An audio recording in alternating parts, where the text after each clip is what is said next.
बिस्मिल्लाहिर्रहमानिर्रहीम, अस्सलाम वालेकुम। हकीकत टीवी साइंस एंड हेल्थ में खुश आमदीद। इस वक्त खबर कुछ और होनी चाहिए थी दुनिया के अंदर जो डिस्कस होने वाली है, लेकिन खबर इस वक्त कुछ और चल रही है और वो खबर है जो आपकी स्क्रीन पर इस वक्त आ रही है। ईरान की ऑफिशियल न्यूज एजेंसी, जो आप जानते हैं पूरे ईरान में मीडिया जो है वो उनकी गवर्नमेंट की मर्जी के मुताबिक चलता है। ये वहां एक आर्टिकल आया है और इस आर्टिकल ने जो खलबली मचाई हुई है इस वक्त वेस्ट में, जो इसराइल में और जो अमेरिका में, आप उसका तसव्वुर नहीं कर सकते। डिस्कस तो आज ये होना चाहिए था, बल्कि हो भी रहा है, और वो शायद इस खबर के बाद वो खबर बैठ गई। ट्रंप ने आज, आपको पता है कि ईरान को एटमी हमले की धमकी दी है, और ये ट्रंप जो बार बार धमकी दे रहा है अब वो शायद वो कर भी देगा, और ऐसा लग रहा है कि जो हालात हैं वो शायद इसराइल उनसे काम करवा भी ले। तीसरी जंग अज़ीम भी छुड़वानी है, वो भी आप जानते हैं। अब सिनेरियो क्या है उसको जरा आप समझ लें। ये आर्टिकल क्या कहता है?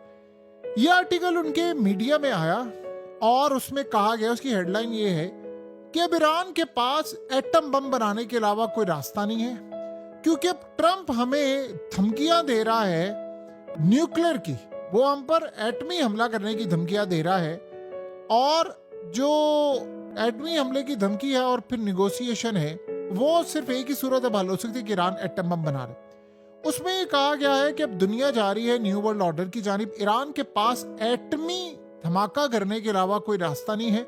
इसे होगा ये कि ईरान के पास बहुत सारी जो ऑप्शन है, या वो ईरान अंदर से कोई तकसीम हो जाए उससे वो बच जाएगा। उन्होंने कहा कि अब सूरत हाल ये है कि ईरान को सिक्योरिटी चाहिए, ईरान के पास ऑप्शन कोई नहीं है। ईरान अगर एक दफा एटम बम बना ले तो फिर वो बेहतर तरीके से निगोशिएशन कर सकता है। जैसे अमेरिका ने चाइना को धमकी दी थी 2 दफा कि वो चाइना पर एटमी हमला कर देगा। उसके बाद आपको पता है कि एग्जैक्टली ईरान के खिलाफ भी इसी तरह की धमकी दी है रिसेंटली ट्रंप ने। उन्होंने कहा उस वक्त क्या हुआ, फिर हेनरी किसिंजर गया चाइनीज से मिला और उसके बाद निगोशिएशन की। ये तब हुआ जब चाइना एटम बम उस वक्त तैयार कर चुका था, यानी एटमी ताकत बन गया। उन्होंने कहा यही वो मसला होता है। अब ईरान ने सारे स्टेप कर लिए, ईरान ने जंग लड़ ली, ईरान ने जंग जीत ली, लेकिन खतरा टला नहीं है। वो खतरा तभी टलेगा जब बैलेंस ऑफ पावर होगा इसराइल और अमेरिका के खिलाफ, यानी उन दोनों के पास न्यूक्लियर हथियार हैं। इसका ये मतलब नहीं है कि ईरान के खिलाफ जंग नहीं होगी, इसका मतलब ये है कि अब जंग कंट्रोल हो जाएगी। अब हमारे पास इस वक्त सूरत हाल ये है कि हमारे पास कोई रास्ता नहीं है सिवाय कि हम एटमी ताकत बने। उन्होंने कहा कि इसके बाद जो सूरत हाल होती है, जैसे साइबर वॉर कर ली, मार दिए लोग हमारे प्रॉक्सी के जरिए, कभी हमारे मुल्क में घुसकर मुसाद ने ऑपरेशन कर दिए, या हम इसराइल के खिलाफ पिछले काफी अरसे से लड़ रहे हैं, या जिस तरह भी है। उन्होंने कहा एक दफा हम एटम बम हमने बना लिया तो ये सीधे हो जाएंगे। उन्होंने कहा कि इस सारी सूरत हाल में अगर ये ना हुआ तो full fledge war, major infrastructure तबाह करेगी, जमीन में तबाही होगी। अब इसराइल की जो सैमसन ऑप्शन है वो क्या है? वो इसलिए है कि इसराइल के वजूद को बचाना है। ऐसा नहीं है कि हर वक्त उन्हें लड़ाई करनी है, लेकिन अपने वजूद को बचाने के लिए उन्होंने एटमी ताकत बने, और अब ईरान के पास भी कोई रास्ता नहीं है। अगर ईरान एटमी ताकत बन जाता है तो फिर हमारे पास बहुत बेहतर सूरत हाल होगी कि हम इसराइल और अमेरिका के साथ मिलकर लड़ाई कर सकते हैं। उन्होंने कहा कि इस सूरत हाल में अगर हमने एटमी ताकत बन गए तो फिर ये देखिएगा टेबल पर कैसे आते हैं, और दोबारा कभी जिंदगी में ये इस तरह की लड़ाई करने का सोचेंगे भी नहीं। क्योंकि अब ट्रंप ये कह रहा है कि उन्होंने ईरान पर एटमी हमला करना है, उसे सफासी से मिटाना है, तो हमारे पास इस वक्त कोई रास्ता नहीं है कि हम ये काम करें। देखिए हुआ क्या है, ये आर्टिकल उनके मीडिया में आया, और ये बात आप ज़हन में रखिएगा। जब ऐसी सूरत हाल होती है तो फिर मामला हो जाते हैं बड़े खराब, क्योंकि उनकी मिलिट्री की और पासदारान इनकलाब की मर्जी के बगैर ये चीज़ नहीं हो सकती। अब बता खबर क्या है, आज वॉल स्ट्रीट जर्नल की खबर उन्होंने ब्रेक कर दी कि अमेरिका बहरीन से, कुवैत से और सऊदी अरब से अपने अड्डे आहिस्ता आहिस्ता ख़त्म करने की तैयारी कर रहा है, और उसमें वो अपने फौजी वहाँ से हटा रहा है, यानी बेस को भी वो आहिस्ता आहिस्ता ख़त्म करना चाहता है, और फिर वो ये काम करना ये चाह रहा है कि वेस्ट की जानिब जाए। ये सूरत हाल होनी चाहिए। ये बहुत बड़ी शिकस्त था अमेरिका की, अमेरिका यहाँ से निकले, क्योंकि उसका बड़ा नुकसान हो गया। लेकिन अब आप अंदाजा करें कि इस वक्त अमेरिका के जो सफीर हैं यूनाइटेड नेशन और दीगर जगहों पर, ये सारे अब क्या कह रहे हैं? वो कह रहे हैं हम तो जी ये अपनाए हरमुज़ में ये काम करेंगे, फलाना करेंगे।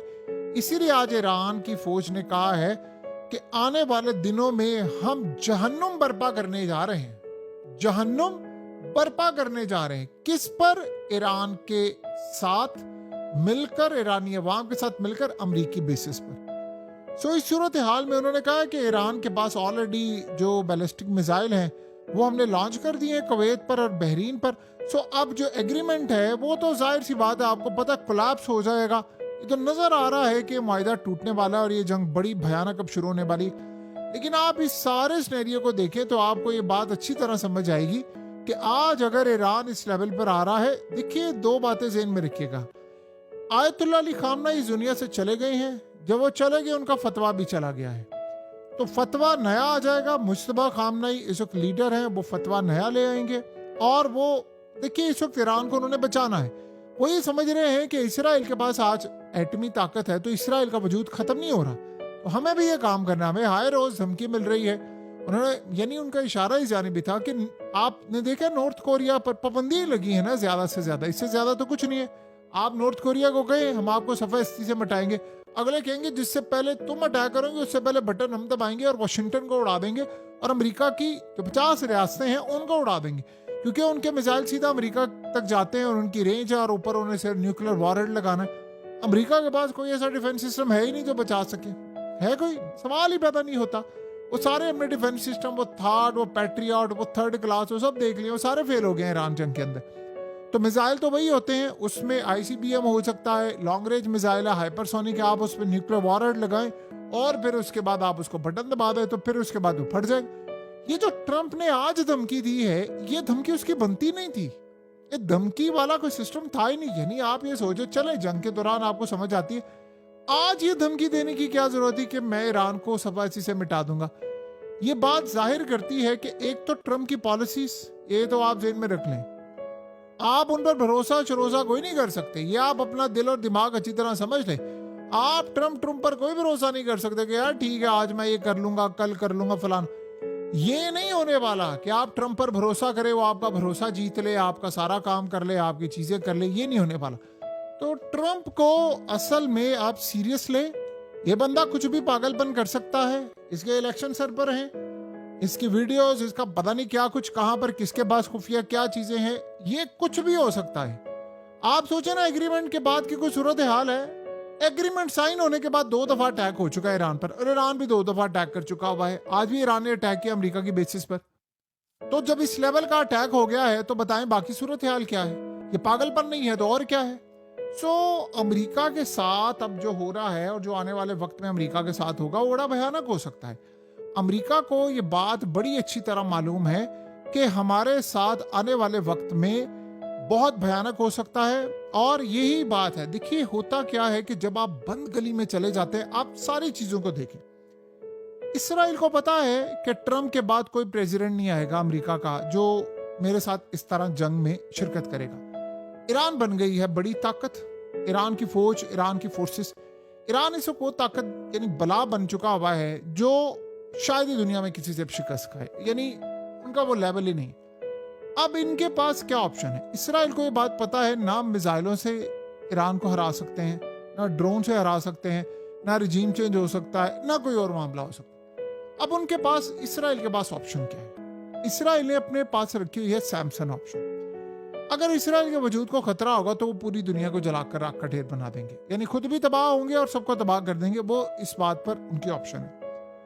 अब सवाल ये है कि क्या वो ये ईरान के खिलाफ इस्तेमाल कर सकते हैं? बिल्कुल कर सकते हैं। देखिए जो गजा में पागलपन कर सकते हैं, तो मुसलमानों की जमीन छीन सकते हैं, वो कुछ भी कर सकते हैं। इवन के नेतन्याहू इस वक्त फेल हुआ है। इसका यह मतलब नहीं है कि वो चुप करके बैठा, क्योंकि पीछे जो बैठी हुई ताकतें हैं चुप करके तो नहीं बैठने वाली। आप उनकी डॉक्ट्राइन को समझें। उनकी डॉक्ट्राइन क्या है? उनकी डॉक्ट्राइन में ये चीज है कि जब तक एक बड़ी खूनखार, आखिरी, खतरनाक, दुनिया को तबाह कर देने वाली जंग छिड़ेगी नहीं, निजात दहिंदा नहीं आएगा उनका। तो इसके लिए ये जंग ही छेड़ी थी उन्होंने, ये नाकाम हो गए, वो दोबारा करेंगे। अमेरिका के अलावा कोई ऐसी ताकत नहीं जो ईरान को ऐसी धमकी दे सके कि मैं तुम्हें सफासी से मिटा दूंगा, फलाना कर दूंगा, ये कर दूंगा। लेकिन एक बात आप ज़हन में रखिएगा, अगर ऐसी सूरत हाल हुई तो फिर न्यूक्लियर तो रशिया से भी चल जाएंगे, फिर हो सकता है चाइना भी चला दे, क्योंकि ये तो नहीं ना हो सकता आप 9 करोड़ बंदा मार दें। अब ये हो सकता है कि फिर उसके बाद दुनिया में हर जगह एटमी हमला हो जाए, और इसराइल पता नहीं क्या तैयारी करके बैठा हुआ है। लेकिन ये पागलपन हो जाएगा, ये किसी भी वक्त हो जाना है, ये आज हो जाए, ये कल हो जाए, ये परसों हो जाए, ये पागलपन होना है, होकर रहेगा। और ये पागलपन अमेरिका और पता नहीं कौन कौन सी ताकतें कर